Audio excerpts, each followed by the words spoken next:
Hi everyone, Peter here from Flow High Performance, and in this video we will cover how long trainees should rest between sets to maximize muscle growth.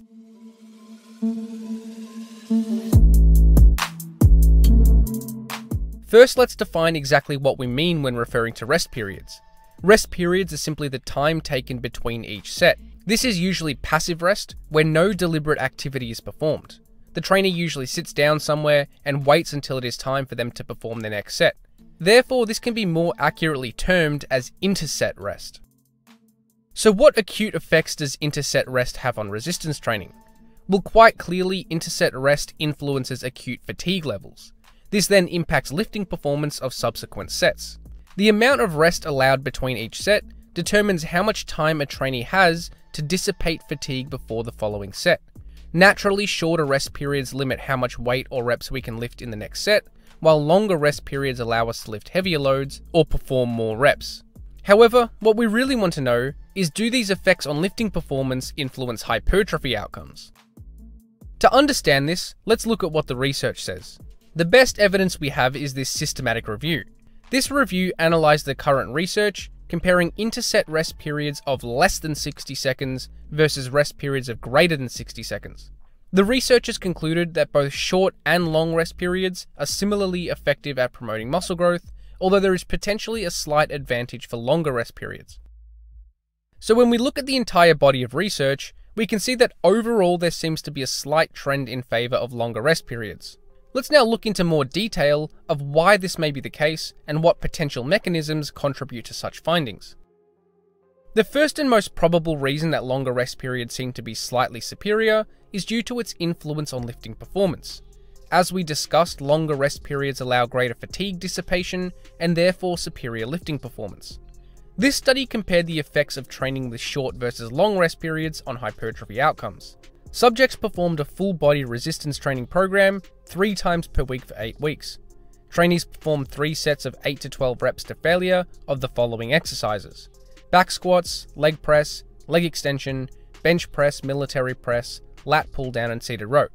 One group trained with 1 minute rest between sets, while another group trained with 3 minutes rest between sets. After 8 weeks, the long rest group saw superior muscle growth of all muscles measured compared with the short rest group. This is potentially due to the differences in lifting performance as a result of the different interset rest periods. As we can see, the longer rest group trained with greater volume loads over the course of the training program. This suggests that longer rest periods may have a slight hypertrophic advantage by allowing lifters to perform more reps or lift more weight per set. Another potential mechanism influencing the hypertrophic effects of interset rest is metabolic stress. Shorter rest periods result in greater accumulation of metabolic byproducts in the working muscles. The aforementioned systematic review proposed this theoretical graph exploring the interplay of the hypertrophy mechanisms and how they change with varying rest periods. As we can see, metabolic stress is greater with shorter rest periods, while mechanical tension and muscle damage are maximized with longer rest periods. So could there be a potential advantage of limiting rest periods to maximize metabolic stress? There does seem to be some evidence in favor of this idea. This study compared the effects of arm training with a traditional versus a metabolite style technique. Trainees performed 3 sets of 3 bicep exercises, the barbell curl, preacher curl and hammer curl, and 3 tricep exercises, the close grip bench, French press and dumbbell triceps extensions. One group of subjects trained with an 8 RM load with 3 minutes rest between sets, while another group trained with a 20 RM load with 30 seconds rest. After the 8-week training protocol, the group training with short rest periods and lighter loads saw superior increases in cross-sectional area of the upper arms. This may potentially be due to differences in metabolic stress between conditions. As we can see, the short rest and light load group experienced greater acute increases in muscle thickness post-training. In simple terms, the group training with lighter loads and shorter rest periods experienced a greater arm pump. While this isn't a direct measure of metabolic stress, it indicates that there was a greater accumulation of fluids in the trained muscles, which is likely due to metabolic byproducts to some extent. Another study compared the effects of traditional training versus drop sets on triceps hypertrophy.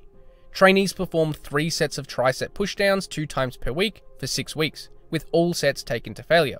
One group trained with a more traditional protocol, consisting of performing 3 sets with a 12 RM load with 90 seconds interset rest. The other group performed the first set with a 12 RM load, and then 2 subsequent sets with a progressive 20% drop in load in immediate succession. It was found that the drop set protocol resulted in superior triceps growth compared with a traditional training routine. Once again, this may be due to differences in metabolic stress between training protocols. As we can see, muscle thickness, which is an indicator of swelling and metabolic stress, was significantly greater immediately post-training with the drop set protocol. Another potential mechanism that may influence interset rest is the anabolic hormone response. This study compared the hormonal response to resistance training with different interset rest periods. Subjects performed the same 10-week resistance training protocol following an upper-lower split 2 times per week. One group trained with 2.5 minutes rest between sets, while another group trained with 1 minute rest. The short rest group experienced greater elevations in the anabolic hormones of testosterone and growth hormone immediately post-training in the initial stages of the training program. However, by the 5th week of training, these hormonal differences diminished. Furthermore, there was no correlation found between post-exercise hormone levels and muscle growth. It was found that the longer rest group actually saw superior increases in arm and thigh muscle growth. So the initial differences in anabolic hormones had no impact on hypertrophy outcomes. So the research is somewhat nuanced regarding the effects of rest periods on hypertrophy. We don't fully understand the mechanisms responsible for the influence of rest periods on muscle growth. However, there are also other practical considerations which will determine how long trainees should rest between sets. Let's now cover what these are. The first is time efficiency. Trainees may be limited in time available to train, or they simply don't want to spend all day in the gym. Therefore, it is relevant to discuss how trainees can make their training sessions as efficient as possible. It is clear that shorter rest periods are a much more efficient way to train. Despite the evidence showing that shorter rest periods may be slightly less hypertrophic on average compared with longer rest periods, it is a disproportionate amount. This means that even if rest periods are halved, the hypertrophy response may only be inhibited by a small percentage. So trainees can drastically reduce training time in the gym with only a small compromise in muscle growth. Furthermore, if trainees still want to maximize hypertrophy, they can always perform an additional 1 to 2 sets for each exercise to make up for the inhibited response. Therefore, shorter rest periods allow more volume to be performed in the same amount of time, or the same volume to be performed in a shorter time. The next consideration for interset rest is joint stress. As we have discussed, longer rest periods allow trainees to lift more weight or perform more reps in subsequent sets. While this may be slightly more hypertrophic in most cases, it is also likely to result in greater joint stress. Since each set is slightly more stressful on the joints involved, it may limit the overall amount of volume that can be tolerated for any specific joint.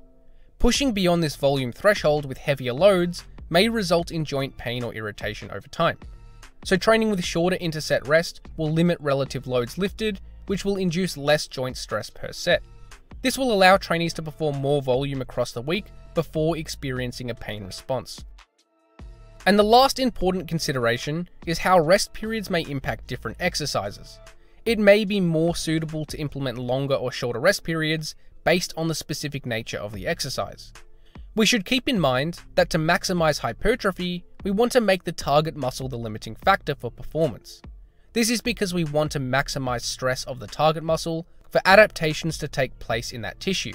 Rest periods play a role in this since they influence fatigue of other systems too. More specifically, rest periods will fatigue the cardiovascular system and other accessory muscles involved in the lift. Therefore, if rest periods are limited, some exercises may be limited by fatigue of these systems before the target muscle. Generally, compound lifts with high stability demands require longer interset rest to ensure other systems recover in addition to the target muscle.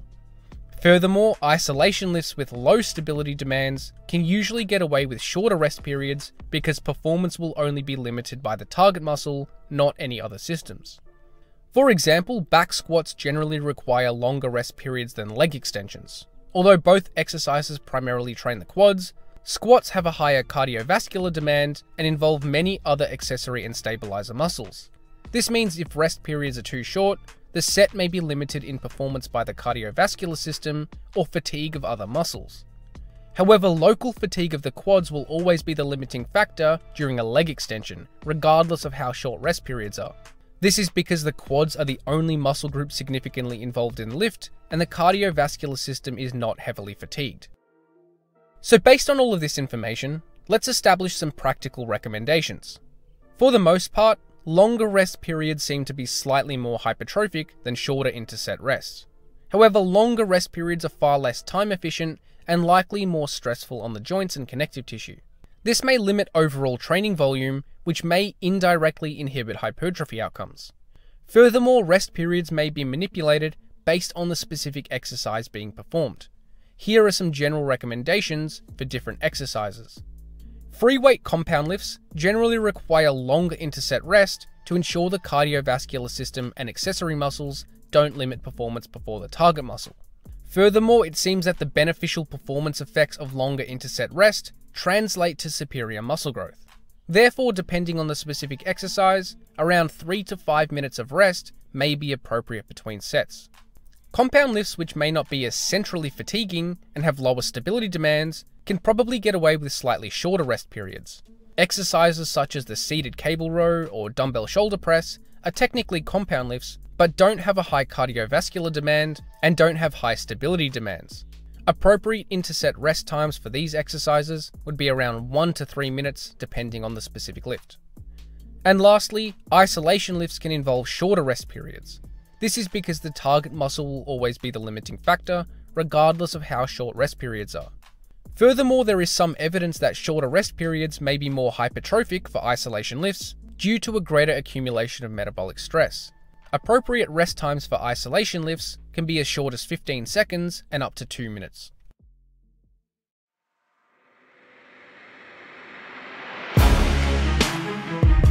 Thanks for watching, and hopefully you got something out of this video. Remember to subscribe if you haven't already.